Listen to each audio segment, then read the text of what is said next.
Saya menyapa sidang jemaat sekalian, Shalom. Sekali lagi Shalom.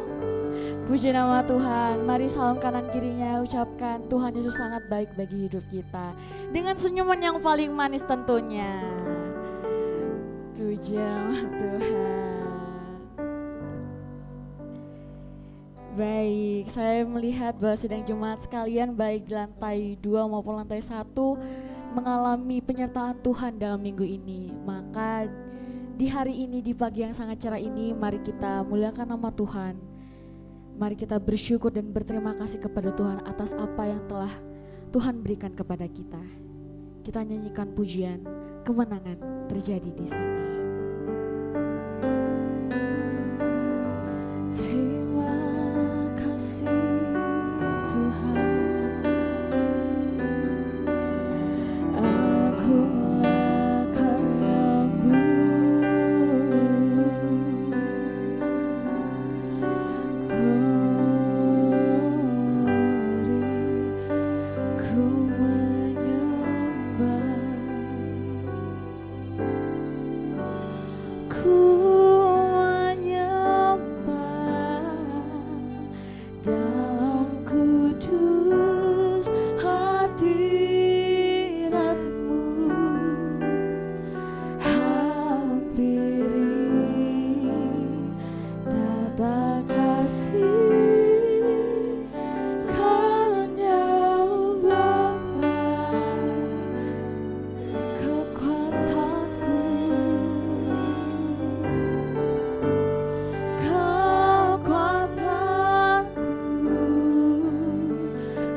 Terima kasih.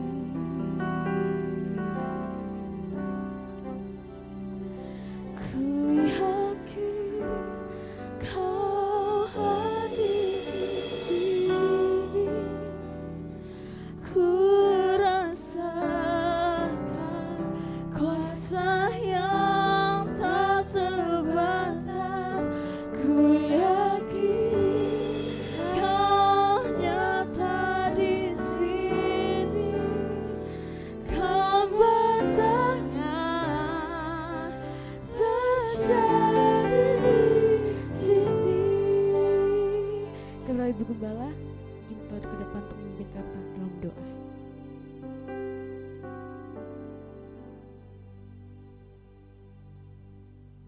Bapa di surga, kami yakin dan percaya Kau ada di tengah-tengah kami saat ini. Sehingga kehadiran kami juga saat ini Tuhan, kami datang untuk menghampiri Tuhan, untuk mengagungkan Tuhan dan memuliakan Engkau dalam beberapa jam ke depannya. Tuhanlah yang menolong kami sepanjang ibadah ini. Tuhan, berikan kami sukacita di dalam memuji Engkau, dalam memuliakan nama-Mu. Berikanlah hati kami yang penuh dengan ucapan syukur, sehingga setiap pujian yang keluar dari setiap mulut kami adalah kami, tapi kami karena mengerti betapa baiknya Tuhan dalam hidup kami. Terima kasih Bapa. Berdoa juga untuk para pelayan-pelayan Tuhan yang diberikan kepercayaan melayani Engkau pada pagi hari ini. Biarlah mereka bekerja oleh karena tuntunan dari Roh Kudus. Bahkan setiap permainan musik, pujian kami dan pelayanan apapun, multimedia, kolektan, penerima tamu, seluruhnya kami serahkan ke tangan Tuhan. Kami mau melakukannya karena kami mengasihi dan mencintai Tuhan. Bahkan kami mau juga dalam setiap pelayanan kami ini kami bertemu dengan Tuhan secara pribadi, sehingga kasih kami, iman kami bertambah dewasa di hadapan-Mu. Berdoa juga Tuhan untuk seluruh sidang jemaat yang sudah hadir di tempat ini. Biarlah semua dalam sukacita dari Tuhan. Berdoa untuk sidang jemaat yang tidak bisa hadir oleh karena alasan apapun mereka, yang karena sakit Engkau Tuhan tolong berikan kesembuhan dan kesempatan yang lain untuk boleh datang beribadah. Yang karena malas atau alasan yang mungkin membuat mereka harus meninggalkan Tuhan, Tuhan tolong mereka. Jika mereka milik-Mu, Kau membawa mereka kembali kepada Engkau. Terima kasih Bapa. Kami akan habiskan ibadah kami di dalam nama Tuhan Yesus Kristus. Haleluya. Amin. Ada sukacita di tempat ini, amin. Kurang semangat, ada sukacita di tempat ini, amin. Puji nama Tuhan. Mari kita nyanyikan pujian lebih dari pemenang. Saya minta sidang jemaat untuk semangat memuliakan nama Tuhan.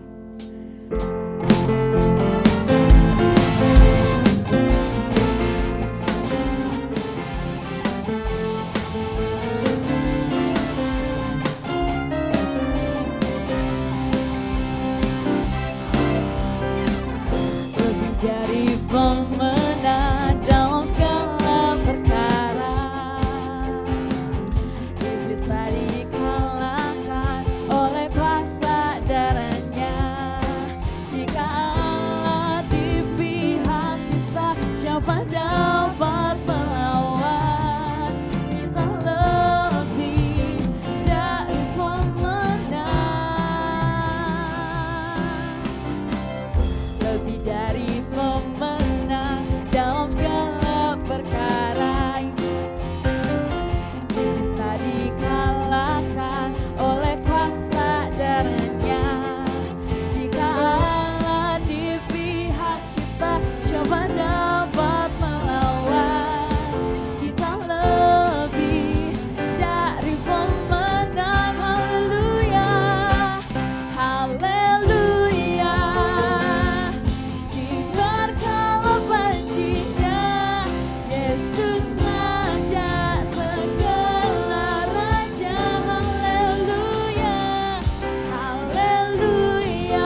sebelum kita melanjutkan pujian kita, mari kita bersama-sama mengucapkan pengakuan doa iman rasuli.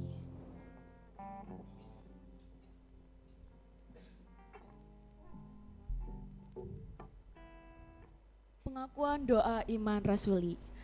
Aku percaya kepada Allah, Bapa yang Maha Kuasa, Khalik langit dan bumi, dan kepada Yesus Kristus, anaknya yang tunggal Tuhan kita, yang dikandung dari Roh Kudus, lahir dari anak darah Maria, yang menderita di bawah pemerintahan Pontius Pilatus, disalibkan, mati dan dikuburkan, turun ke dalam kerajaan maut.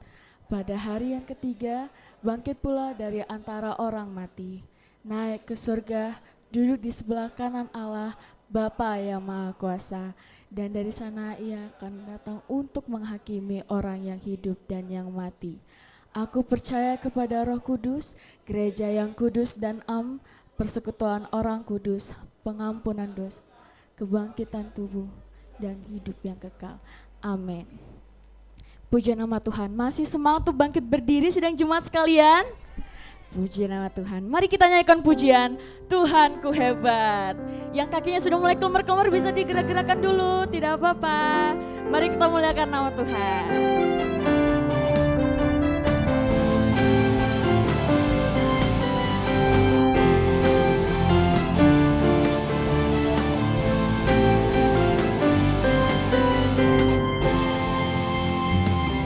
Kau yang hidup di dalamku, menjadikanku lebih dari pemenang.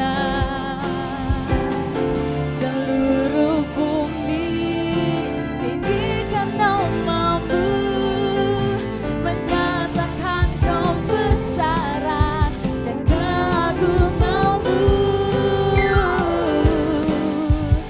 Yesus Tuhanku pemenang, Raja segala raja, perbuatanmu ajaib dan perkasa.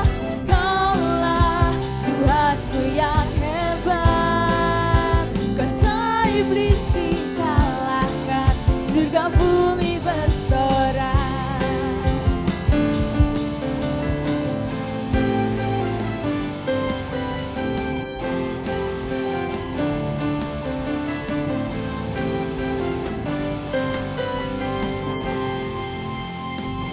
Kau yang hidup di dalamku, menjadikanku lebih dari pemenang. Seluruh bumi tinggikan namamu, menyatakan kebesaran dan keagunganmu. Yesus Tuhanku pemenang, Raja segala raja, perbuatanmu ajaib dan perkasa. Kaulah Tuhanku yang hebat, kuasa iblis dikalahkan, surga bumi bersorak. Yesus Tuhanku pemenang, Raja segala raja, perbuatanmu ajaib dan perkasa. Kaulah Tuhanku yang hebat, kuasa iblis dikalahkan, surga bumi bersorak. Beri kemuliaan bagi nama Tuhan.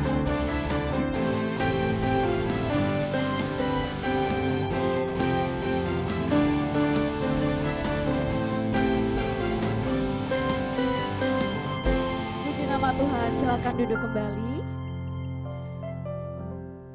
Tiba saatnya kita akan mempersiapkan diri untuk persembahan. Sebelumnya mari kita sama-sama berdoa kepada Tuhan. Terima kasih ya Bapa atas segala penyertaan dan juga kebaikan-Mu bagi setiap kami ya Tuhan. Tiba saatnya kami akan melakukan persembahan untuk para pelayan Tuhan Kami mau belajar mengembalikan sedikit dari apa yang kami punya ya Tuhan. Kiranya Tuhan berkati tangan-tangan yang memberi maupun yang belum bisa memberi. Hanya dalam nama Tuhan Yesus Kristus kami berdoa dan mengucap syukur. Haleluya, amin. Kepada petugas bisa mempersiapkan diri, kita nyanyikan pujian Tiada Terukur.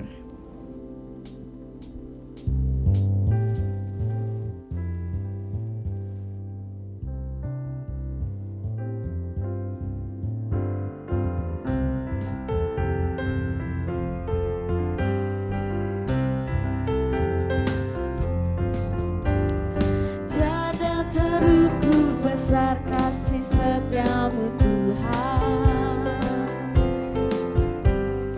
panjang dan lebarnya melebihi lautan, jauh tinggi mengatasi langit, dalamnya tak dapat kuselami. Kasih setiamu besar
selamanya.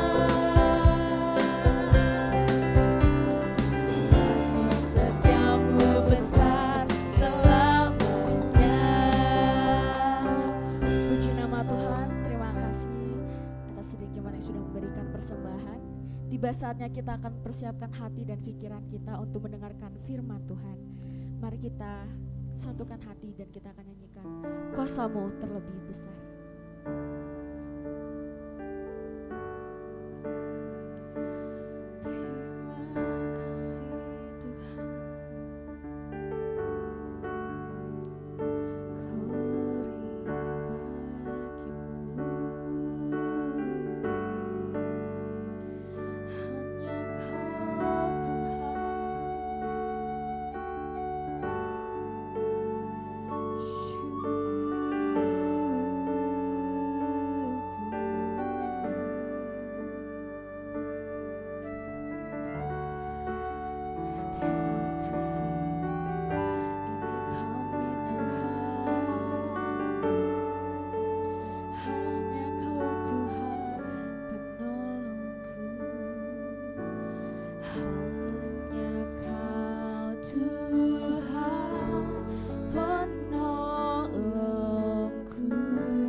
Segala puji syukur bagimu ya Bapa, hormat kemuliaan bagimu. Terimalah pujian persembahan kami Bapa, biarlah itu berkenan di hadapanmu. Terpujilah Tuhan, kuasamu lebih besar dari segalanya Bapa. Kuasamu sanggup mengubah setiap kami lewat firman Tuhan yang akan kami dengar Bapa. Roh Kudus yang memberikan kami pengertian, berbicaralah Tuhan terhadap kami, didiklah kami Bapa lewat firman-Mu. Kau pakai hamba-Mu, biarlah setiap tutur kata hamba-Mu berkuasa mendidik setiap kami Bapa. Kami mau duduk dengan tenang mendengarkan firman-Mu, dan Tuhanlah yang bekerja dalam setiap kami Bapa. Terpujilah Tuhan, kami siap mendengarkan firman Tuhan dalam nama Yesus. Haleluya, amin. Silakan sedang jemaat kembali duduk.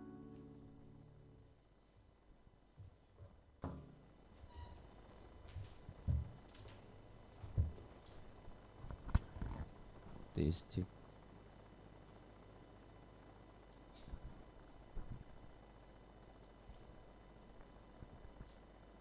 Salam sejahtera dalam kasih Tuhan kita Yesus Kristus. Selamat hari Minggu dan shalom untuk kita semuanya. Apakah saudara masih mengerti arti kata shalom? Apa artinya? Pertanyaan berikutnya, apakah ada damai di hati saudara?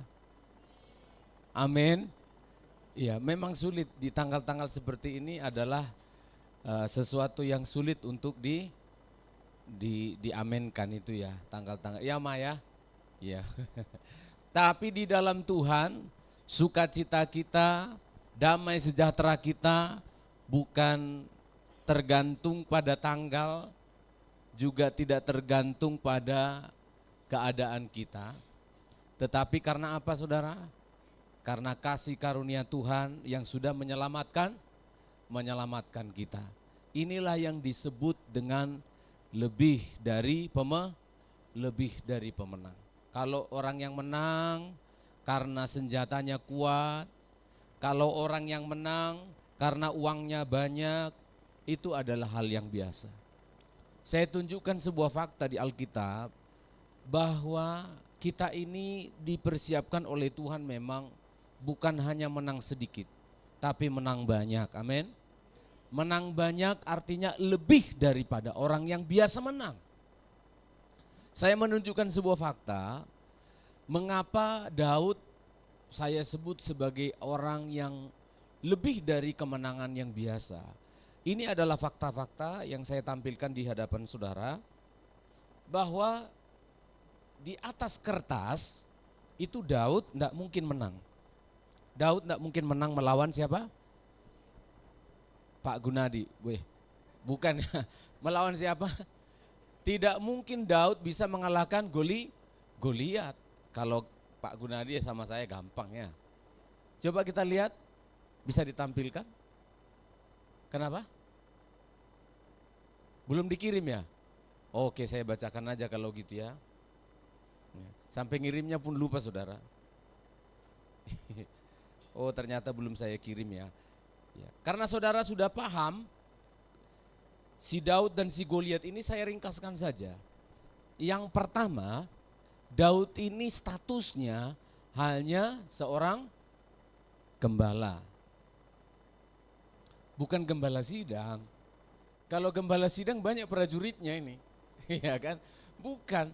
Daud itu adalah seorang gembala kambing domba saja.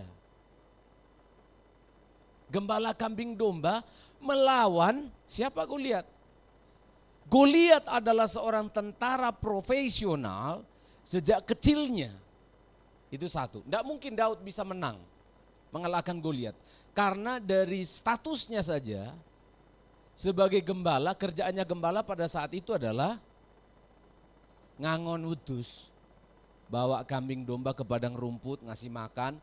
Di tengah-tengah kesibukannya dia main ketapel. Sama dengan saya dulu waktu jadi gembala bebek.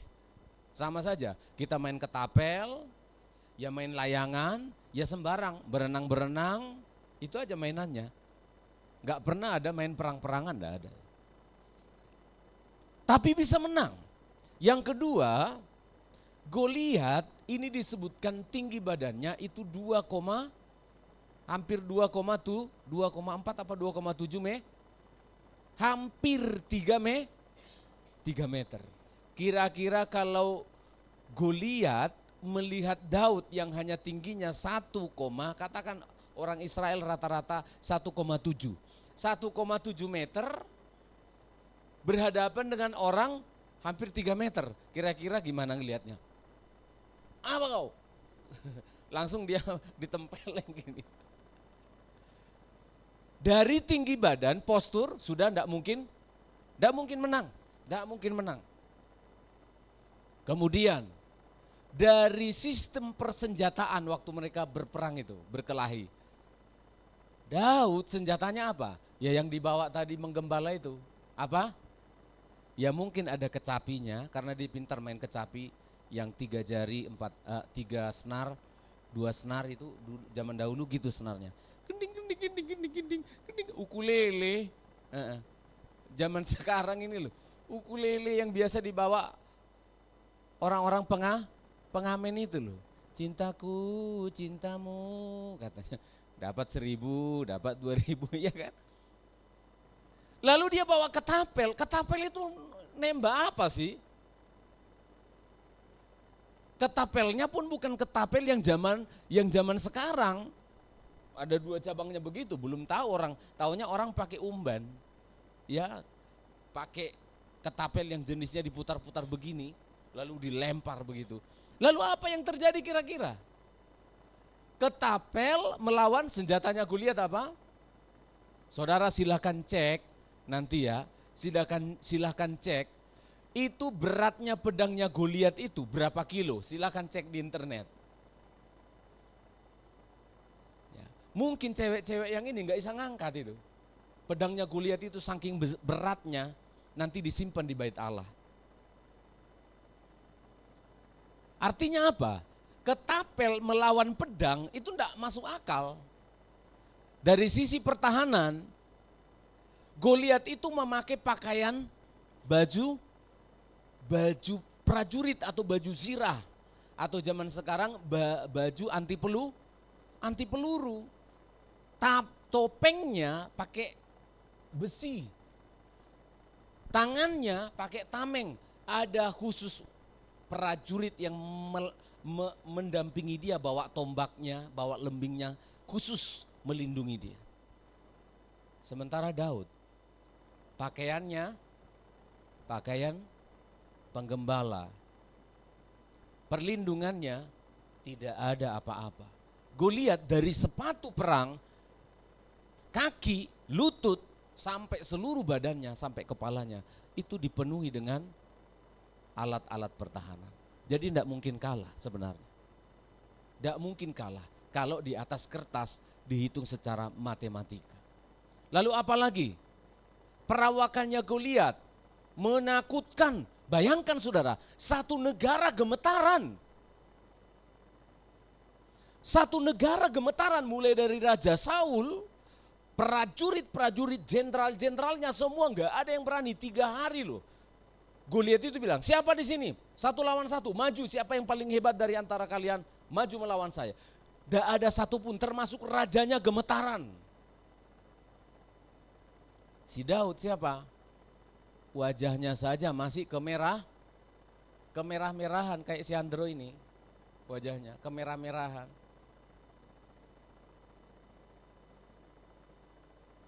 Saya ringkaskan, tapi apa yang terjadi? Daud bisa mengalahkan Goliat.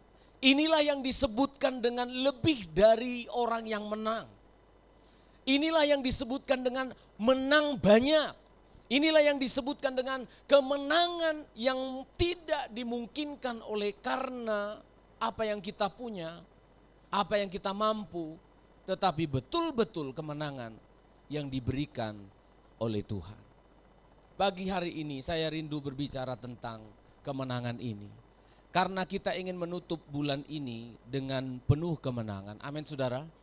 Maka kita amini firman Allah yang kita baca di dalam kitab Roma pasal yang ke-8 ayat 33 sampai ayat 37 ini sebagai pelajaran rohani bagi kita untuk lebih mengasihi Tuhan dan menjalani hari-hari kita penuh dengan kemenangan. Roma 8 ayat 33 sampai 37. Mari kita baca bergantian, saya baca 33, jemaat 34. Siapakah yang akan menggugat orang-orang pilihan Allah? Allah yang membenarkan mereka. Siapakah yang akan menghukum mereka, jemaat? Kristus Yesus yang telah mati, bahkan lebih tinggi, yang telah bangkit, yang juga duduk di sebelah kanan Allah, yang malah menjadi pembela bagi kita. Siapakah yang akan memisahkan kita dari kasih Kristus? Penindasan, atau kesesakan, atau penganiayaan, atau kelaparan, atau ketelanjangan, atau bahaya, atau pedang? Seperti ada tertulis, oleh karena engkau kami ada dalam bahaya maut sepanjang hari. Kami telah dianggap sebagai domba-domba sembelihan. Tetapi dalam semuanya itu, kita lebih daripada orang-orang yang menang oleh Dia yang telah mengasihi kita. Amin. Khusus ayat 37 saya rindu jemaat ucapkan sendiri. Ucapkan sendiri. Tapi dalam semuanya itu saya lebih daripada orang-orang yang menang. Baca bersama-sama, ganti kata kitanya dengan dirimu sendiri. 1, 2, ya. Tetapi di dalam semuanya itu saya lebih daripada orang-orang yang menang oleh Dia yang telah mengasihi kita. Amin, saudara. Inilah yang menjadi bagian kita. Rasul Paulus diminta oleh Roh Kudus untuk menuliskan surat ini kepada jemaat yang ada di Roma yang sudah mengalami kelemahan. Saya ulangi, surat ini ditulis bukan dalam keadaan sedang baik-baik saja seperti saat sekarang ini, saudara. Surat ini dituliskan oleh Paulus kira-kira tahun 60-an, di mana yang memerintah pada saat itu adalah raja atau kaisar yang bernama Kaisar Nero, kaisar gila. Di tengah-tengah kesulitan dan intimidasi terhadap kekristenan, di tengah-tengah penindasan yang luar biasa, nanti disebutkan kok itu pada ayat yang ke-35, penindasan, kesesakankah, penganiayaankah, kelaparankah yang akan memisahkan kita dari kasih Kristus? Lalu Paulus menutupnya dengan ayat 37, tidak. Kita semuanya, saya akan lebih daripada orang yang menang, tapi bukan karena senjata, tapi bukan karena kekuasaan, tapi bukan karena uang, tetapi karena Dia. Saudara perhatikan ayat itu. Oleh Dia, oleh Yesus yang mengasihi kita. Amin, saudara. Saya rindu sambil berkhotbah ini sedang berdoa kepada saudara yang mungkin kurang konsentrasi hari ini. Perhatikan baik-baik. Tuhan sedang menyediakan kemenangan yang besar bagi kita. Dan kemenangan yang bukan biasa-biasa saja. Bukan kemenangan yang asal-asalan. Karena saya tahu saudara lagi tidak punya uang banyak. Iya kan? Karena saya tahu saudara mungkin sedang diputus sama pacarnya. Saya tahu kesehatan saudara sedang terganggu. Tuhan tahu keadaan kita, mood kita belum terlalu baik. Tapi saya senang sekali alasan yang membuat kita berkemenangan. Dikatakan Paulus bukan aku akan kirimkan sebentar lagi. Aku akan transfer sebentar lagi uang. Aku akan kirimkan orang yang membela kamu dari kaisar gila itu. Tidak. Tapi dia katakan oleh Dia yang memberikan kemenangan. Oleh Dia yang telah mengasihi kita. Ayat 33 dikatakan. Pertanyaan Rasul Paulus di sini ada 3 atau lebih. Pertanyaan retorika namanya. Pertanyaan yang sebenarnya tidak perlu dijawab. Itu pertanyaan yang gak perlu dijawab karena udah pasti. Pertanyaannya begini, siapakah yang akan menggugat orang-orang pilihan Allah? Jawaban pastinya apa? Tidak ada. Siapa yang bisa menggugat Allah? Tidak ada kan? Siapakah yang bisa menggugat orang-orang pilihan Allah?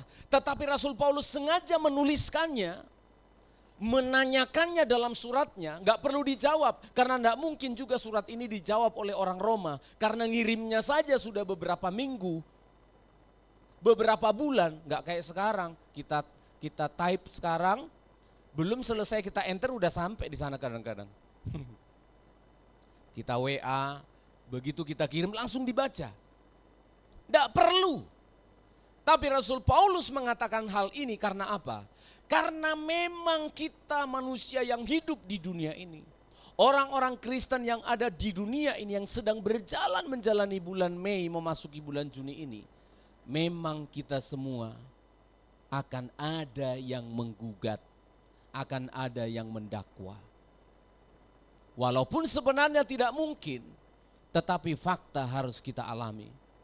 Bahwa kita seringkali masih didakwa. Tetapi saudara harus pahami, siapa kira-kira orang yang menggugat orang-orang pilihan Allah ini? Kalaupun ada, perhatikan. Kalaupun ada, penggugat-penggugatnya itu masih berasal dari dunia ini. Amin. Yang mengganggu-ganggu iman saudara sebagai orang Kristen, apa kira-kira? Dia masih berasal dari dunia ini kok. Ya uang, apalagi? Ya cowok, ya cewek, ya janda, ya duda. Apalagi yang mengganggu-ganggu kita, yang mendakwa-dakwa, yang menggugat kita. Apa kira-kira? Penyakit, dan masih banyak lagi. Intinya, yang menggugat kita semuanya masih yang berasal dari dunia ini. Sementara pembela kita siapa dikatakan? Coba baca ayat yang ke. Ayat 33, siapa yang akan menggugat orang pilihan Allah? Ayat 35, penindasan, kesesakan, penganiayaan. Tapi ayat 34 disebutkan, bahkan Yesus, bahkan lebih lagi, yang telah bangkit, yang juga duduk di sebelah kanan Allah, yang malah menjadi Pembela. lawyer, yang malah menjadi pembela bagi kita. Oke, penggugat mereka lawyernya adalah dunia ini, uang, sakit penyakit, apalagi ancaman, penindasan dan lain sebagainya. Tapi ini yang seringkali dilupakan oleh orang Kristen. Lawyermu bukan Hotman Paris. Pembelamu bukan siapa? Siapa? Sebutkan saja pengacara-pengacara hebat. Pembela kita bukan manusia, Cak. Bukan sarjana hukum. Tetapi pembela kita disebutkan siapa? Kristus Yesus. Siapa dia? Yang telah mati, bayangkan disebutkan itu ayat 34. Siapa Yesus yang jadi pembelamu, anak-anak muda? Yesus yang telah mati, terus telah bangkit, terus duduk di sebelah kanan. Gelarnya tiga dan tidak ada yang diberikan oleh dunia ini. SHMH, STH, MTH, AMD, perikanan, gak ada. Gelar yang tidak bisa dikalahkan oleh apapun. Kenapa? Karena pembela kita itu datangnya dari surga. Rasul Paulus kembali bertanya, siapa kira-kira yang menggugat orang-orang pilihan Allah? Allah, gak mungkin Allah menggugat anaknya sendiri. Ditanya oleh Paulus, siapa kira-kira yang akan menggugat orang-orang pilihan Allah? Dilanjutkan, Allah. Mana mungkin Allah menggugat orang pilihannya sendiri? Ini seringkali pemahaman orang Kristen keliru ini. Enggak, Allah sudah membuang saya. Tuhan sudah tidak mengasihi saya. Kamu itu ngomong apa?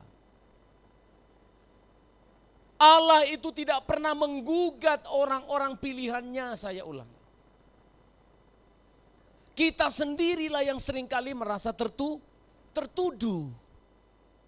Karena kamulah yang tidak pernah mengakui Dia sebagai Allahmu.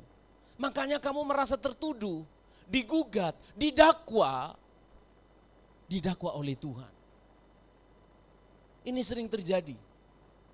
Kita merasa tertuduh kan, merasa terdakwa. Sampai pada akhirnya kita memutuskan, wis gak ke gereja lagi, wis gak Tuhan-Tuhanan lagi. Karena kita merasa kita didakwa oleh Tuhan. Tidak. Rasul Paulus menjelaskan kepada jemaat yang ada di Roma. Dia justru sangat menunggu dan menanti kamu. Dia malah yang membenarkan kamu. Coba lihat ayat 33 itu. Allah akan menggugat orang pilihan Allah? Tidak. Dia Allah yang malah membenarkan kamu. Ini dia. Berarti kita kalau dibenarkan berarti apa? Sedang apa kita ini? Sedang dalam keadaan salah. Kita sedang apa? Kita sedang keadaan lemah. Kita sedang dalam keadaan kekurangan. Tetapi Tuhan mengatakan Allah itulah yang malah membenarkan kamu. Dia tidak mendakwa, Dia tidak menggugat. Dia tidak menggugat kita. Dia tidak mungkin ingatkan, Rafael, tahun lalu kamu kan? Tidak akan. Malah ketika iblis menggugat Rafael, jangan sok-sokan kau main piano sekarang kau. Tahun lalu aku tahu kau. Sudah ada 5 cewek patah hati kau bikin. Langsung dibela sama Tuhan, aku benarkan dia. Aku benarkan dia, kenapa? Karena itu masa lalunya. Itu loh. Jadi siapa yang akan mendakwa kita? Rasul Paulus menjelaskan, yang bisa dan memungkinkan mendakwa kita hanyalah mereka yang berasal dari dunia ini. Kalau kita membaca ayat yang kedua pasal 8 itu, ayat yang kedua lalu selanjutnya kita akan temukan siapa-siapa saja yang bisa jadi pendakwa kita. Coba dibaca oleh Pak Gunadi, Roma 8 ayat yang kedua. Demikian Jadi firman Tuhan. di atasnya ya, masih dekat dengan nats yang kita baca. Ini maksudnya, ayat 2. Roh yang memberi hidup telah memerdekakan kamu dalam Kristus dari hukum dosa dan hukum maut. Ada 2 hukum kita temukan di sini yang sering mendakwa. Hukum apa? Hukum dosa dan hukum maut. Hukum dosa dan hukum maut. Inilah yang selalu mendakwa kamu. Hukum dosa dan hukum maut, itu maksudnya. Makanya tadi pembela kita itu harus mati dan bangkit. Karena yang dia kalahkan itu adalah para pendakwa-pendakwa itu. Yaitu apa? Hukum dosa. Apa itu hukum dosa Pak Pendeta? Hukum dosa itu bersifat universal. Hukum dosa itu bersifat begini. Satu orang Adam yang sudah jatuh dalam dosa dalam kitab Kejadian, maka semua orang keturunannya pasti orang-orang berdosa. Itu sebabnya tidak ada manusia di dunia ini yang tidak berdosa, walaupun begitu dia lahir dimasukkan di sebuah ruangan sampai dia tua, akan berdosa di situ dengan pikirannya, akan berdosa di ruangan itu dengan tindak lakunya. Kenapa? Hukum dosa itu universal. Hukum dosa itu begitu Adam jatuh dalam dosa, semua keturunannya semua berbuat dosa. Kenapa? Tuhan tidak pernah lagi menciptakan manusia seperti Adam. Tidak pernah lagi. Hanya 1 kali Tuhan menciptakan. Kamu boleh mengatakan Tuhan yang ciptakan aku, tapi kamu harus mengerti, bukan seperti Adam kamu diciptakan. Kamu diciptakan lewat genetik, lewat biologi dari orang tua. Orang tuamu lahir dari orang tuanya lahir dari engkongnya lahir dari Adam. Maka hukum dosa ini akan terus mendakwa. Bapakmu si Adam, bapakmu pembunuh, bapakmu pencuri, bapakmu penjina, bapakmu, mamamu, nenekmu, kakekmu. Itu terus akan menuduh kita sehingga apa? Sehingga kita dipisahkan dari kasih Allah. Paulus mengatakan, yang memerdekakan kita dari hukum dosa itu adalah Kristus Yesus Tuhan. Harta tidak bisa, Pak. Karena hukum dosa bersifat besar dan universal.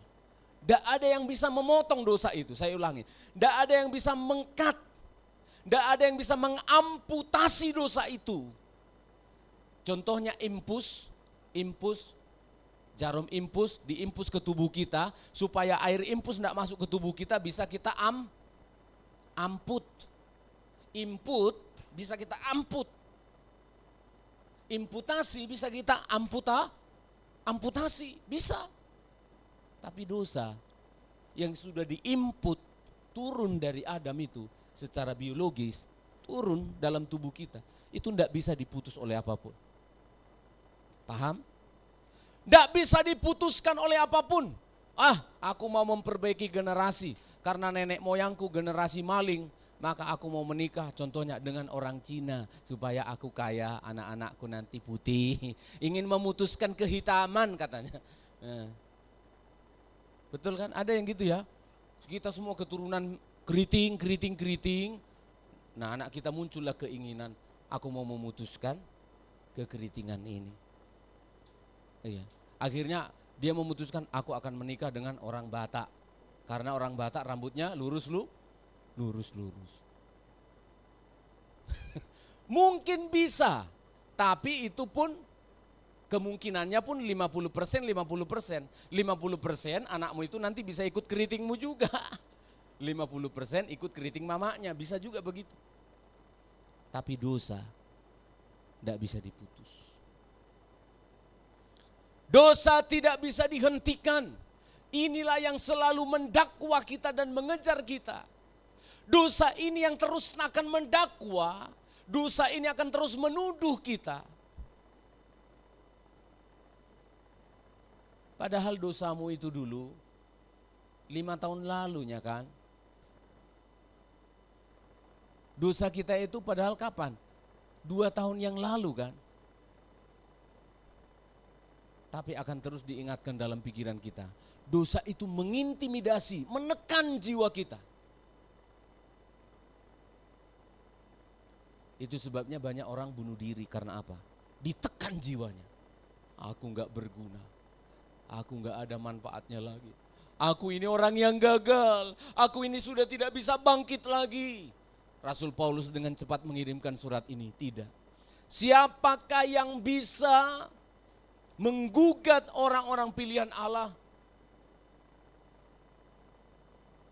Kalaupun ada, itu hanya orang-orang yang ada di dunia ini saja. Uang mengganggu hidupmu, perhatikan baik-baik. Itu dari dunia ini.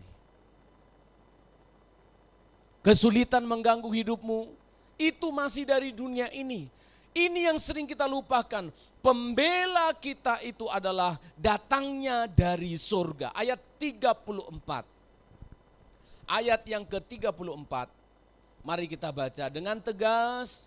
Inilah yang menjadi pembela kita. Kalaupun kita didakwa atau digugat oleh keadaan di dunia ini. Ini yang harus kita ingat. Jadi jangan yang selalu kita ingat penggugatnya. Kita ingat pembela kita siapa? Kalau istilah hukum yang dipakai Paulus di sini, ada penggugat, ada pembela, ada hakim yang menghukum. Tiga-tiga ini dipakai di sini. Ada penggugat, ada pembela, ada hakim yang memberi hukuman. Nah, kita lihat siapa pembela kita. Ayat 34, tolong dibacakan, 1, 2, ya. Kristus Yesus yang telah mati, Ya. bahkan lebih lagi, yang telah bangkit, yang juga duduk di sebelah kanan Allah, yang malah menjadi pembela bagi kita. Perhatikan baik-baik. Pada saat itu, perhatikan, pada saat itu ada pemikiran bahwa Yesus yang dipuji, yang disembah oleh jemaat yang ada di Roma ini, malah itulah nanti yang akan menghakimi kamu. Rasul Paulus tulis dengan jelas. Siapa yang menghukum kamu? Ayat 33 bagian terakhir. Siapakah yang akan menghukum kamu? Kristus Yesus yang telah mati? Bukan. Kristus Yesus yang telah bangkit dan duduk di sebelah kanan Allah? Bukan. Malah, perhatikan. Malah dialah yang menjadi pembela bagi kita. Pembelamu itu namanya Yesus. Dia datang dari surga. Dia bukan pengacara kondang yang ada dari dunia ini. Sebutkan saja nama satu pengacara kondang di dunia ini. Langsung saya tuliskan 10 daftar kejelekan hidupnya. Sebutkan saja satu. Langsung cepat saya bikin daftar kejelekan orang itu. Yang diagung-agungkan, yang dipuji-puji di dunia ini. Di Indonesia, pengacara-pengacara itu. Dengan cepat kita bisa tunjukkan orang ini jahat loh sebenarnya.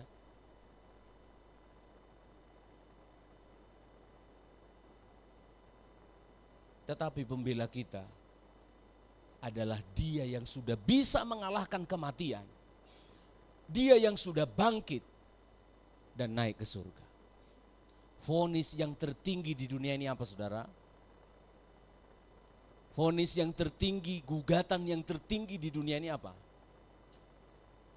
Hukuman mati. Penalty of death.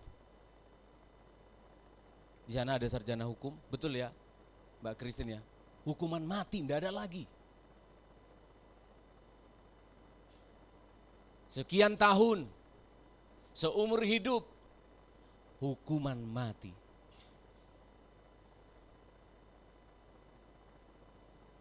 Saudara lihat, Yesus itu sudah pernah mati. Lalu dia artinya apa? Jangankan hukuman mati, kematian kekal pun dikalahkan, dijamin bagi hidupmu. Sampai segitunya pembelaan Tuhan dalam hidup kita. Tapi seringkali hanya gara-gara masalah uang saja. Hanya gara-gara persoalan yang remeh-temeh saja. Seringkali kita sudah tidak percaya kepada Dia. Ayat ini memberikan jaminan yang sangat besar bagi saya. Stephen Manurung, pembelamu itu bukan presiden. Pembelamu itu bukan persatuan bangsa-bangsa. Pembelamu itu dia adalah yang datang dari surga, yang tempat yang tertinggi dan turun ke tempat yang paling rendah di dunia orang mati. Tapi dia bangkit, dikatakan dialah yang menjadi pembela bagi kamu. Artinya apa? Ayat 34 bagian terakhir Pak Gunadi, tolong bacakan. Yang saya sedang ngomong ini tentang penghukumnya, hakimnya. Ayat yang ke-30, ayat yang ke-33 bagian akhir tolong dibacakan. Siapakah yang akan menghukum mereka? Siapakah yang akan menghukum mereka? Ini perhatikan, ini sudah bicara siapa hakimnya. Siapa yang menjatuhkan vonis? Perhatikan ya, siapa yang jadi pembela? Yesus. Siapa sekarang yang jatuhkan vonis? Jangan-jangan ada orang ketiga? Enggak, dia juga. Bayangkan, dia pembela kita, dia juga yang menentukan vonisnya. Siapa yang menjatuhkan vonis saudara? Yesus. Dialah hakim bagi orang yang hidup dan yang mati. Ya, kita baca saja ya, saya ingin dibacakan aja supaya jelas. 2 Korintus 5 ayat yang ke-10 tolong dibaca. 2 Korintus 5:10. Iya. Sebab kita semua harus menghadap tahta pengadilan Kristus. Kita harus menghadap tahta pengadilan Kristus terus. Supaya setiap orang memperoleh apa yang patut diterimanya. Iya terus. Sesuai dengan yang dilakukannya. Terima kasih. Siapa yang jadi hakim nanti? Iblisnya jadi hakim? Enggak, dia pendakwa. Dia mendakwa kita siang dan malam, Wahyu pasal yang ke-20 ayat 11. Dia mendakwa, omong kosong itu. Stephen Manurung itu dulu jahat itu. Tuhan akan mengatakan, vonis bagi Stephen Manurung masuk surga. Lu kenapa dia dulu orang jahat? Darah Yesus sudah mengampuni dosanya.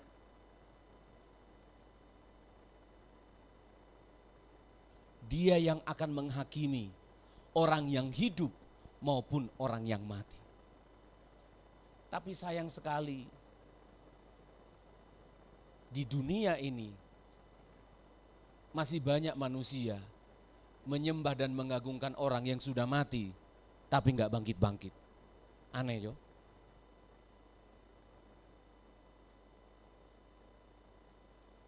Tokohnya sudah mati, enggak bangkit-bangkit, tapi dipuji-puji, disanjung-sanjung. Mempercayakan hidupnya waktu pengadilan nanti, mempercayakan hidupnya kepada orang yang mati, yang juga akan diadili. Kalau saya jangan terlalu bodoh saya.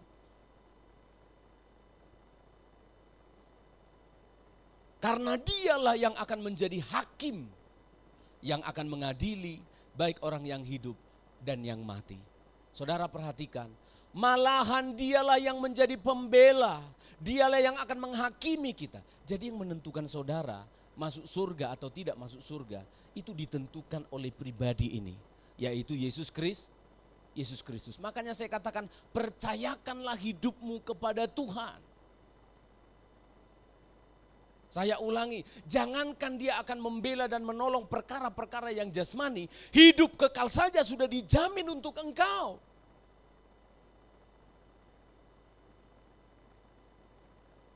Hidup kekal sudah dijamin untuk kita. Mengapa kita tinggalkan Tuhan hanya gara-gara uang? Ada yang salah loh saudara, ada yang korslet, kabelnya ada yang putus di kepala kita ini. Iya betul loh saya katakan. Kita ninggalkan Tuhan hanya gara-gara hal-hal yang dunia ini loh. Kan sayang tuh. Kalian cari di dunia ini yang menjamin hidup kekal, tidak ada. Bahkan agama dimanapun di dunia ini gak ada yang menjamin hidup kekal. Saya ulangi, tidak ada yang menjamin hidup kekal. Tapi luar biasa, Yesus ini berani berkata, akulah pintu, akulah jalan, akulah keselamatan, akulah kehidupan. Siapa yang percaya kepada aku mendapat hidup kekal. Gak ada, cari aja. Kita sudah mendapat jaminan yang seperti itu. Saya ulangi sekali lagi, hanya persoalan yang remeh temeh.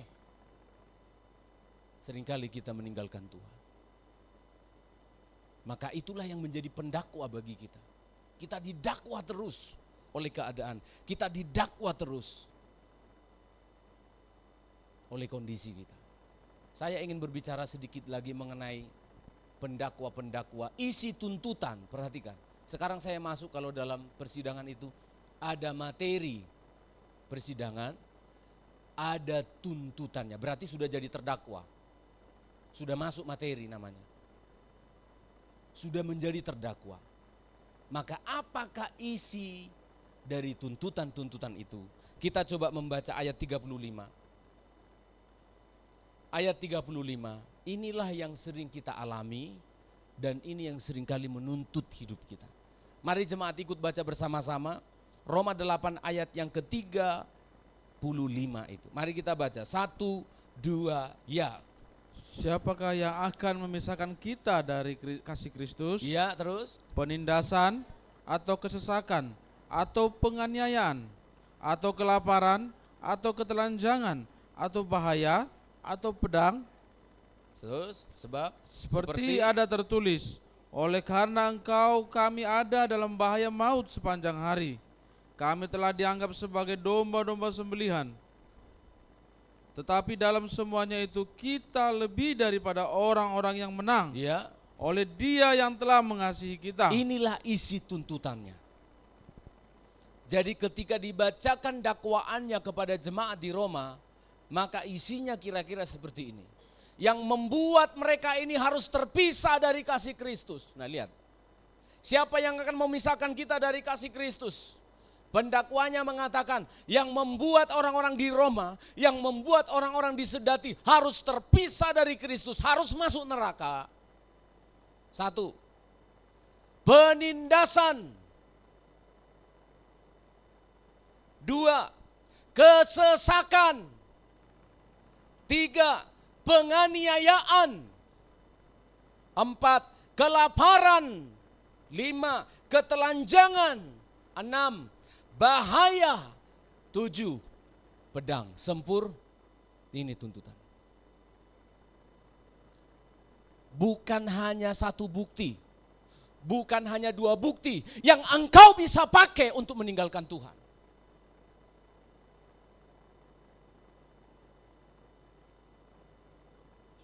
Bisa lebih dari 7. Terlalu banyak alasan dakwaan yang bisa kita pakai. Wong aku dianiaya, wong aku tertindas, wong aku sesak. Wong aku kelaparan, kurang ekonomi, terpuruk, banyak utang.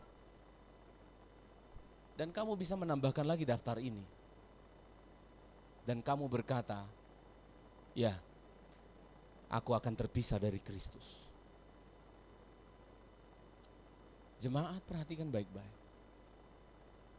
Bukankah ini semua butir-butirnya yang mengancam engkau untuk terpisah dari Kristus? Jawab di dalam hatimu saja. Bukankah dakwaan-dakwaan ini semua yang mengancam kita terpisah dari kasih Kristus? Rasul Paulus bagus sekali dengan tegas dia mengatakan, siapakah yang akan memisahkan kita dari kasih Kristus? Apakah dakwaan penindasan? Apakah kesesakan? Apakah penganiayaan? Apakah kelaparan? Apakah kurang pakaian? Apakah bahaya? Apakah pedang?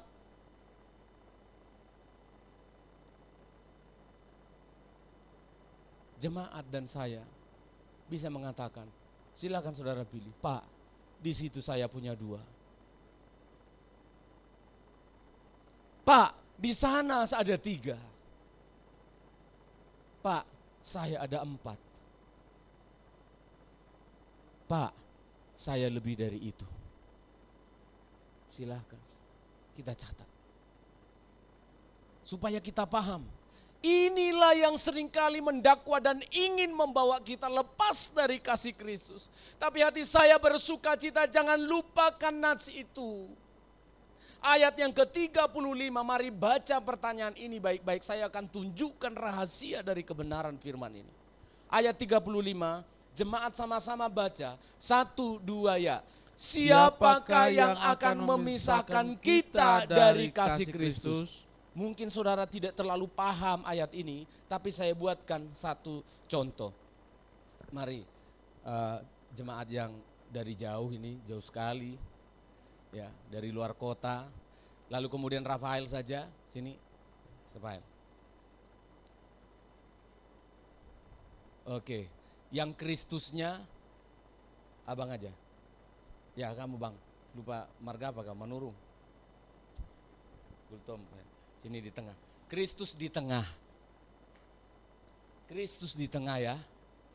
Perhatikan baik-baik. Ini 2 ini adalah jemaat di Roma. 2 orang ini jemaat di Roma. Ini Kristus. Tunjukkan ayat itu, ayat 35. Siapakah yang akan memisahkan kita dari kasih Kristus? Siapakah yang akan memisahkan kita dari kasih Kristus? Ini Kristus di tengah, ini 2 orang jemaat di Roma. Posisi mereka waktu itu gimana? Lawan kata terpisah apa? Menyatu. Menyatu dulu mereka ini. Menyatu, ada lemnya, nama lemnya apa? Kasih, bagus, pintar. Nama lemnya apa? Kasih. Jadi lemnya ini ada kasih Kristus, ini ada kasih Kristus yang menyatukan mereka. Kalau 2 orang ini adalah suami istri, perhatikan baik-baik. Siapa yang akan memisahkan mereka dari kasih Kristus? Bisa enggak lepas lemnya kasih Kristus? Jangan main-main kau, ini lem dari surga. Bisa lepas enggak? Ya enggak bisa lepas. Jawabannya adalah enggak bisa. Kenapa? Lemnya adalah kasih. Persoalannya sekarang, coba kita tembak mereka dengan penindasan ya. Pakai kursi atau apa? Terpisah enggak? Dilempar mereka, dipukul mereka dengan penindasan. Bisa lepas enggak? Harusnya enggak bisa. Kalau lem Alteco lepas. Lepas. Nggak usah pakai kursi, pakai air aja Alteco lepas. Lem 2 ton yang hitam dan putih dicampur, lepas enggak? Seng saya lepas itu. Setelah sekian lama lepas, apa lagi Pak? Lem G, wah memang lekatnya kuat sekali waktu direkatkan pertama, tapi kasih air, lepas juga. Nah terima kasih para ganteng-ganteng. Tapi saudara perhatikan, saya mau bertanya, mengapa kamu sampai ingin lepas dari Kristus? Karena yang melekatkan kamu dengan Kristus bukan kasih.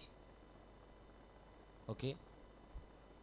Yang melekatkan kamu dengan Kristus surat baptisan. Saya ulangi ya. Masalahnya mengapa kamu terlepas dari Kristus? Penindasan bukan masalah penindasan sebenarnya. Saya ulangi. Ini maksudnya. Bukan masalah kesesakan sebenarnya. Semua manusia sesak. Aku pun lagi sesak nafas ini. Saya ulangi. Jadi bukan penindasan sebenarnya. Bukan kesesakan, bukan kelaparan juga, bukan. Lalu apa yang membuat kita terpisah dari Kristus? Lemnya salah. Kau datang ke gereja karena surat baptisan. Kau datang ke gereja ingin mendapat hiburan. Kau datang ke gereja ingin apa? Mendapat jawaban atas persoalan hidup. Enggak salah tapi enggak benar. Yang melekatkan kamu dengan Yesus karena cowok, karena cewek, karena orang tua. Inengi.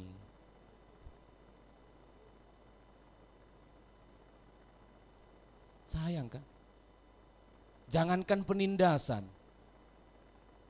Ada masalah komunikasi pun nanti kau putus. Orang pacar-pacaran itu loh, dilekatkan karena apa? Hidungnya om katanya. Kenapa kamu sama hidungnya mantap om? Jangankan masalah penindasan nanti. Hanya gara-gara salah WA, putus itu. Putus. Karena apa? Yang melekatkan cuma hidung. Bayangkan yang melekatkan kita dengan orang pakai hidung. Wah, saya pakai dua bahasa inenge biar puas hati saya. Apa saudara yang melekatkan kita dengan Kristus? Kasihnya. Itu loh. Anak-anak muda yang sudah berpacaran punya teman, mulai hari-hari ini belajar ya. Maka bagus sekali memang kalau orang berpacaran itu satu penggembalaan. Pernikahan satu penggembalaan. Bagusnya apa Pak? Mereka dengar firman Tuhan yang sama, ditegur yang sama, dihibur yang sama. Kalau sudah berteman, berpacaran atau menikah, mulai sekarang ganti, perekatnya ganti. Kalau selama ini yang merekatkan kita adalah hobi kita sama, kan gitu anak-anak muda ini. Ih sama, dia suka merah, aku suka merah. Lengket itu katanya, bapakmu. Mana lengket itu? Oh hobi kita sama, oh dia suka naik gunung, aku juga suka. Maka kita dilekatkan oleh hobi, disiram air panas bisa itu. Jangan, mulai sekarang kita perbaiki ya. Mungkin selama ini kita sudah salah, kita sudah keliru. Kita datang kepada Kristus karena A, B, dan C. Jangan. Perbaiki sekarang. Perbaiki sekarang. Kalau dulu kamu suka sama cowok atau cewek itu karena A, B, dan C, sudah itu dulu. Sekarang perbaiki karena kasih Kristus. Amin. Yang cewek berlomba-lomba karena kasih Kristus. Sehingga apa? Ketika kamu diperhadapkan pada kelemahannya, kamu diperhadapkan pada kekurangannya dia, ternyata kamu baru tahu hidungnya yang mancung itu operasi plastik loh. Kecewa kau nanti.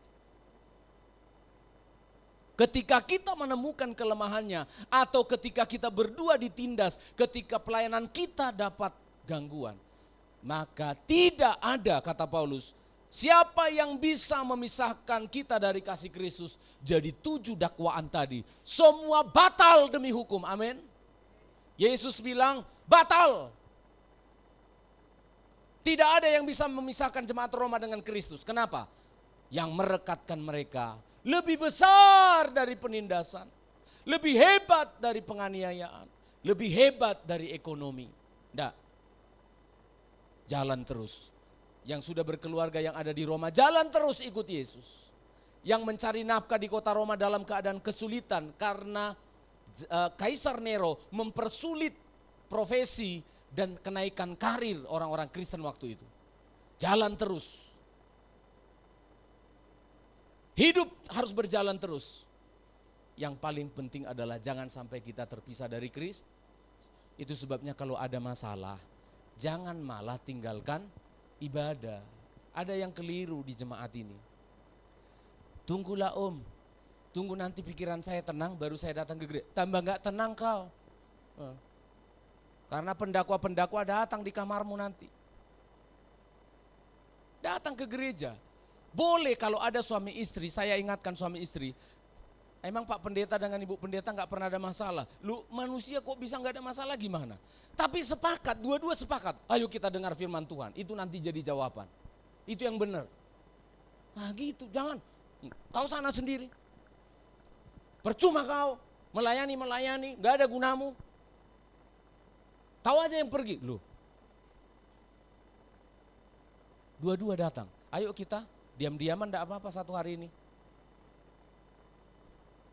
Tapi kita sepakat, kita berdoa, kita datang beribadah kepada Tuhan. Amin. Itu cara saya dengan istri saya dengan istri sepakat itu. Namanya laki-laki, beda toh dengan wanita. Ada aja beda cara berpikirnya. Suruh aja, datang aja dengar firman Tuhan. Ayo kita sepakat. Dalam kondisi seperti ini, kita datang ke gereja. Nanti pulang dari gereja belum damai gak apa-apa. Kita selesaikan di kafe. ini contohnya. Ini enggak, kau aja, gak ada lagi guna-gunanya ke gereja. Jangan gitu, sepakat. WA aja, ke gereja yuk. Kurang ajar. Contohnya ya. Ayo ke gereja. Ya kan, ada kalau sudah waktu dekat itu, ayo sayang, cintaku lope-lope. Nah, begitu udah ada masalah, ayo njir. Enggak apa-apa. Ayo ke gereja anjir. Ya sudah ke gereja. Nanti ketika dengar firman Tuhan sama-sama, nah kita diperbaiki bareng-bareng. Karena yang merekatkan kita itu kasih Kristus. Disinilah kasih Kristus itu dicas kembali. Ini enggak, yang dicas cuma satu. Jadi timpang, yang satunya enggak pernah datang dengar firman, bagaimana? Akhirnya di sini mengalah terus, di sana ngelunjak terus. Kalau memang sudah berpacaran atau sudah pasangan, datang bareng-bareng. Kalau ada masalah dari rumah pun enggak masalah, saya udah selalu bilang, manusia mutlak. Semua menghadapi masalah.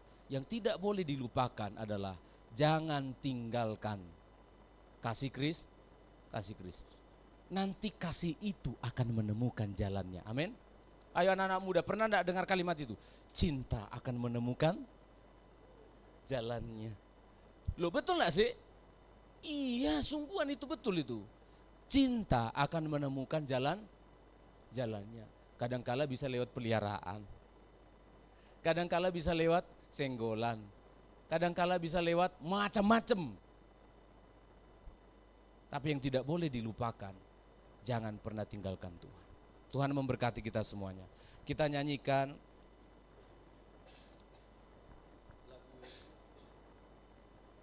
lagu yang terakhir tadi. Kita mau ambil waktu 2-3 menit untuk datang bersyukur kepada Tuhan. Haleluya, kami mengucap syukur untuk anugerah-Mu Tuhan. Pada pagi hari ini kami diingatkan oleh Tuhan kembali bahwa Engkaulah Allah yang selalu menolong kami, yang selalu setia, kasih-Mu yang selalu memperbaiki kehidupan kami. Tidak ada yang bisa mendakwa kami, menggugat kami orang-orang pilihan Allah. Karena kami disatukan oleh kasih. Oh terima kasih Tuhan, kami datang di hadapan.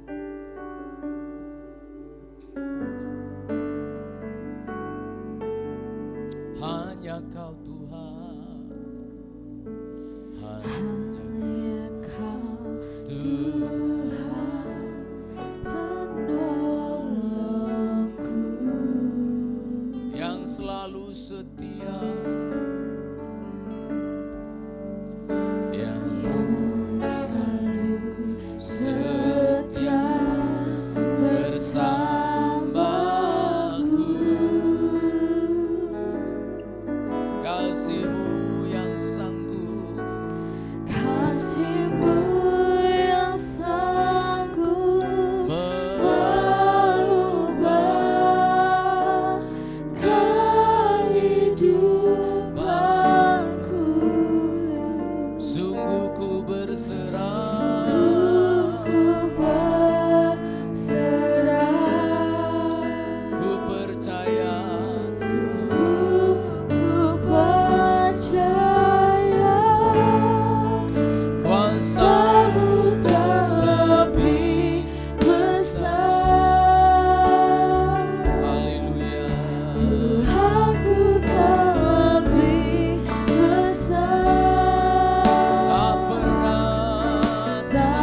Kami datang kepadamu, Engkau pembela bagi kami Tuhan. Engkau penolong. Amin.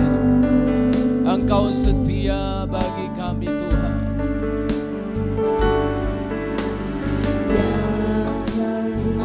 Setia bersamaku.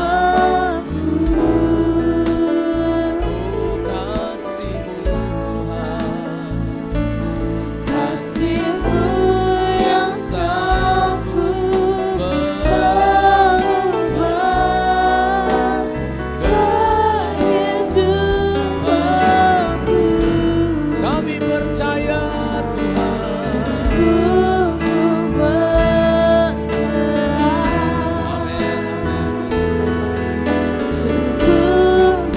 Mari kita berdiri bersama-sama.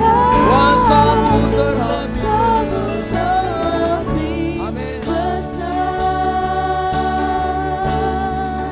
Tuhanku terlebih besar, tak pernah terlambat janji-Mu ya Tuhan, tolong hidupku. Kuasa-Mu terlebih besar, Tuhanku terlebih besar,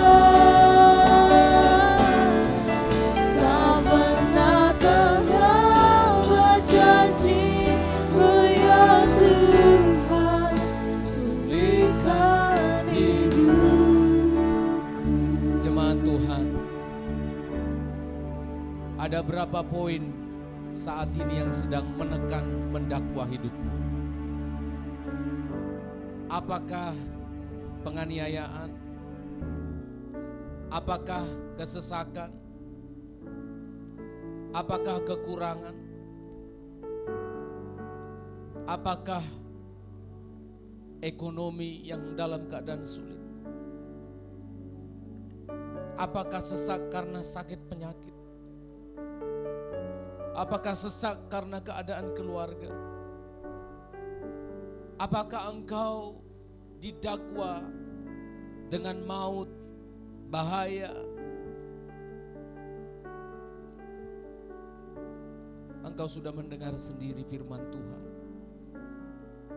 Engkau diberikan hak di akhir pemberitaan firman ini untuk memegang janji firman Tuhan ini. Katakan di dalam hatimu, Tuhan, aku poin nomor 1, nomor 3, nomor 5. Sebutkan saja apa yang sedang mendakwa jiwamu saat ini. Apa yang sedang menekan hidupmu saat ini. Dia sudah melewati maut dan kematian. Dia sudah bangkit dan hari ini dia membuka hati dan telinganya secara lebar dan terbuka untuk engkau. Katakanlah itu kepada dia. Sampaikanlah itu kepada dia.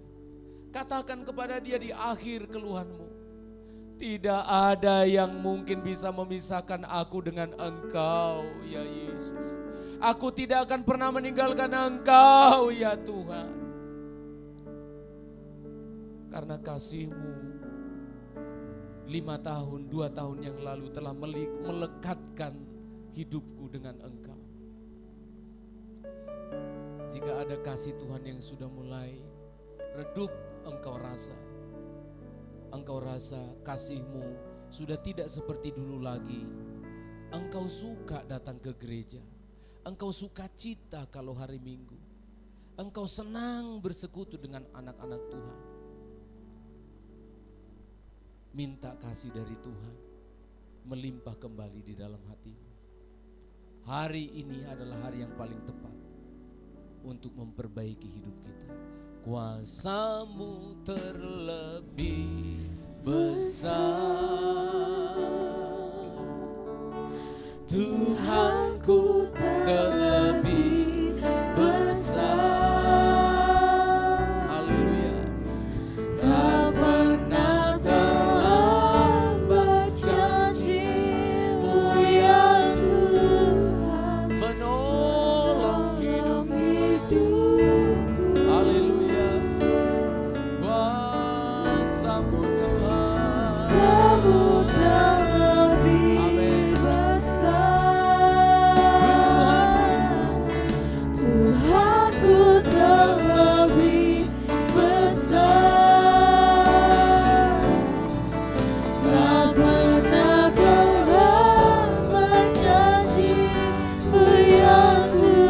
lagi sekali. Kuasa-Mu lebih besar. Kuasa-Mu kan lebih besar. Tuhanku kan lebih besar. Tak pernah dalam berjanji-Mu ya Tuhan, menolong hidupku.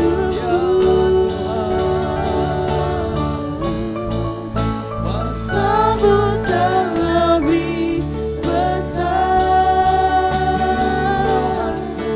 Tuhanku kan lebih besar. Tak pernah terlambat janji-Mu ya Tuhan, pulihkan Tak pernah terlambat Engkau Tuhan. Tak pernah terlambat janji-Mu ya Tuhan, pulihkan hidupku. Anugerahkanlah kasih-Mu yang semula di dalam diri kami. Ketika Engkau memanggil kami penuh kasih, jika kasih itu sudah semakin redup dan dingin, biarlah kasih Tuhan melimpah dan membara. Biarlah roh kami menyala-nyala kembali oleh karena firman-Mu, bukan karena kata-kata motivasi, tetapi karena firman-Mu yang meneguhkan iman kami. Terima kasih atas firman-Mu. Bekerjalah Roh Kudus lebih jauh di dalam nama Tuhan kami Yesus Kristus. Haleluya. Amin, amin. Silakan duduk. Puji nama Tuhan, diberkati oleh kebenaran firman Tuhan, amin. Tiba saatnya kita akan persiapkan persembahan kita yang kedua. Kita nyanyikan pujian Tiada Terukur. Kepada petugas dipersilahkan.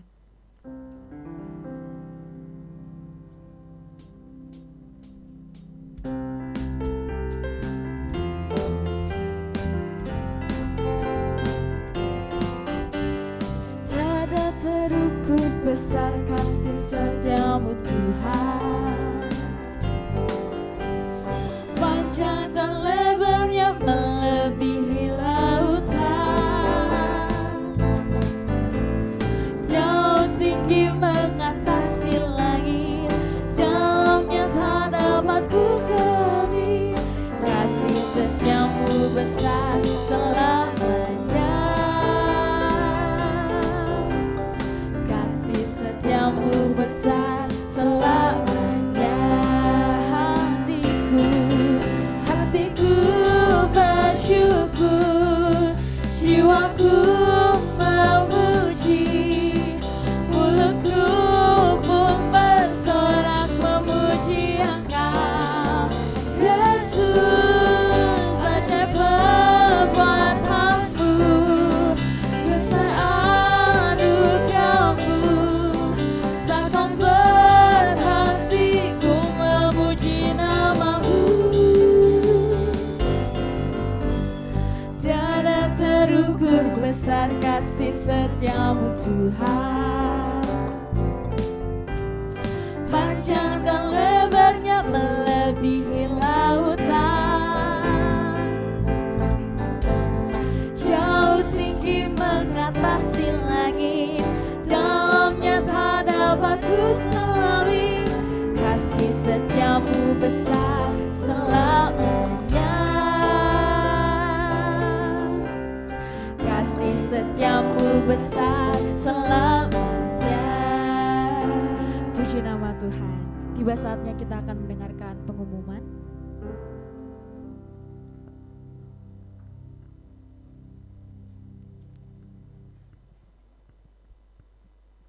Pengumuman untuk kita sepanjang minggu ini. Hari Selasa ibadah doa di tempat ini tidak ada. Kita berdoa di rumah masing-masing.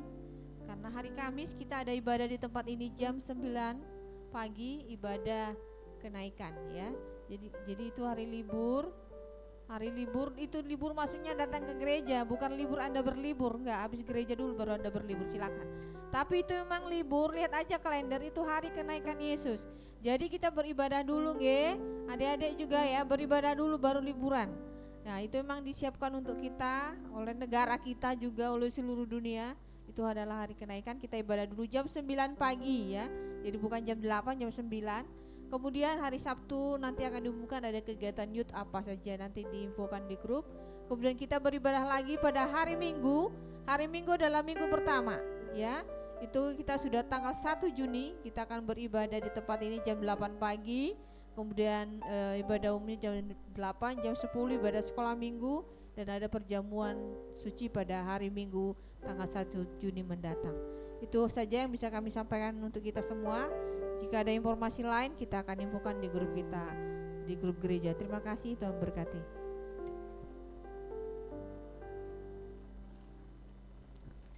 Ya, mungkin karena ibu gembala, jadi sekarang suaminya yang bicara. Jadi dua, berarti saksinya teguh ya. Hari Kamis adalah ibadah kenaikan Yesus Kristus. Artinya kalau libur diberikan oleh negara itu hari besar.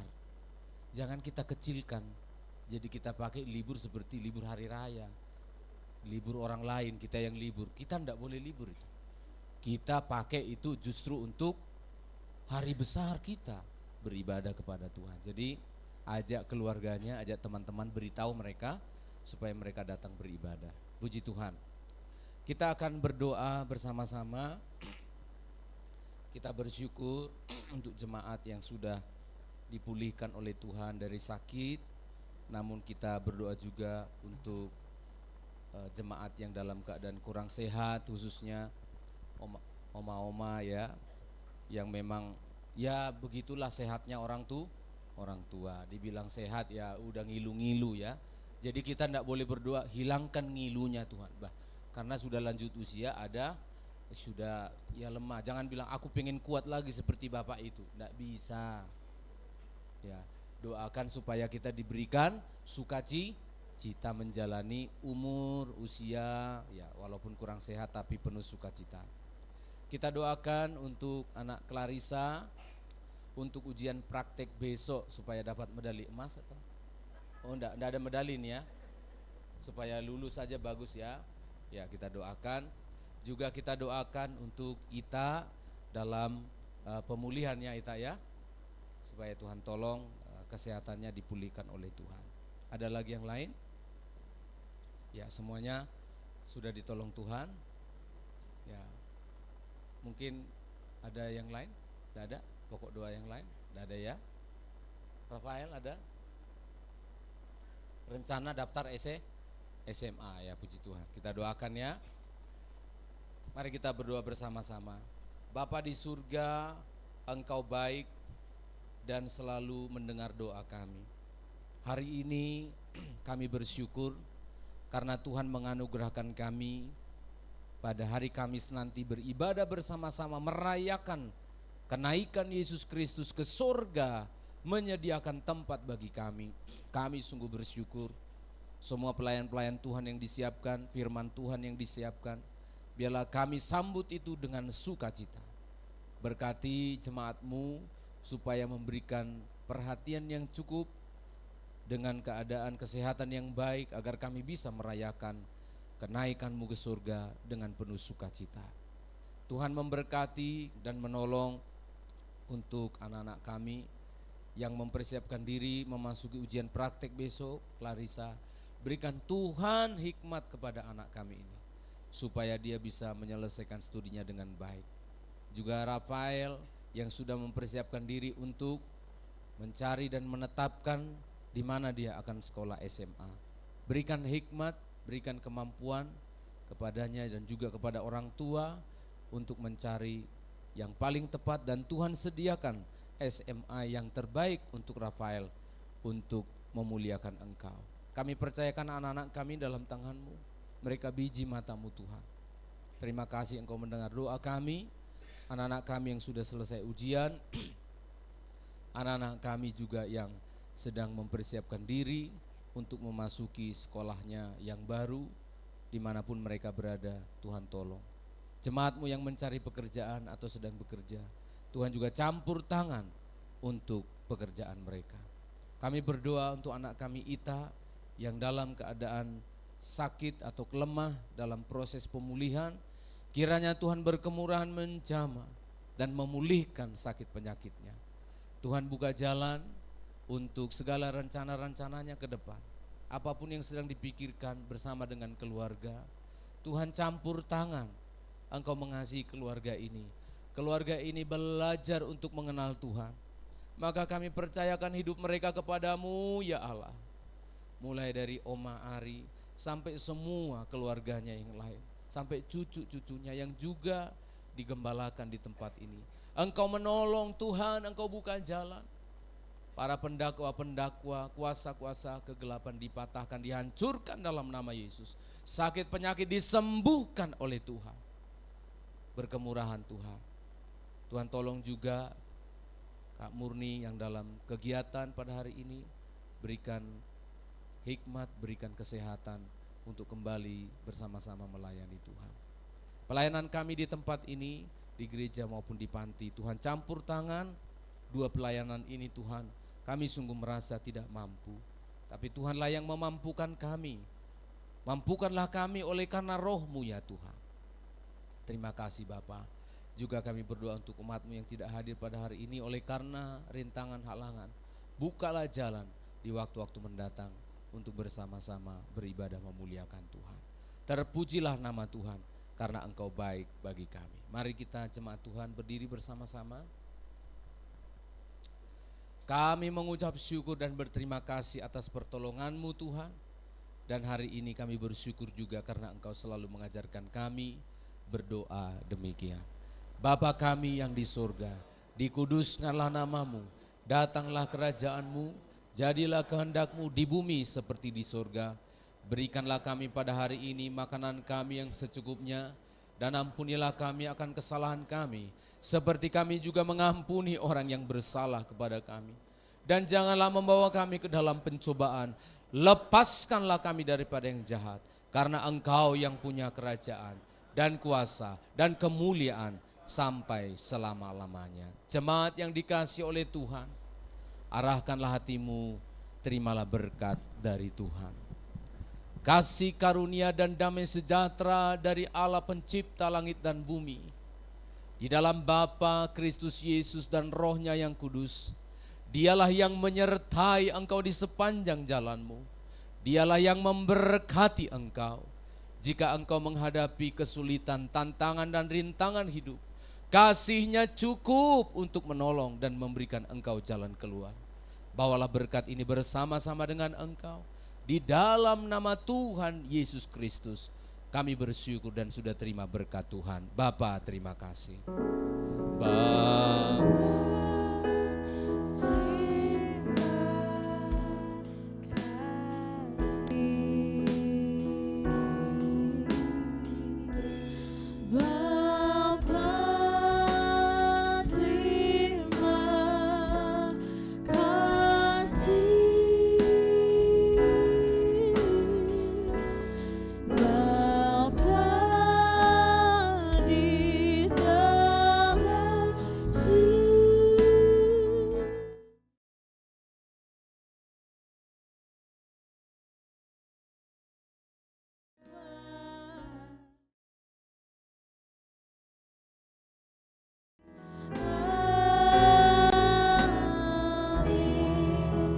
Ibadah hari ini selesai, Tuhan Yesus memberkati.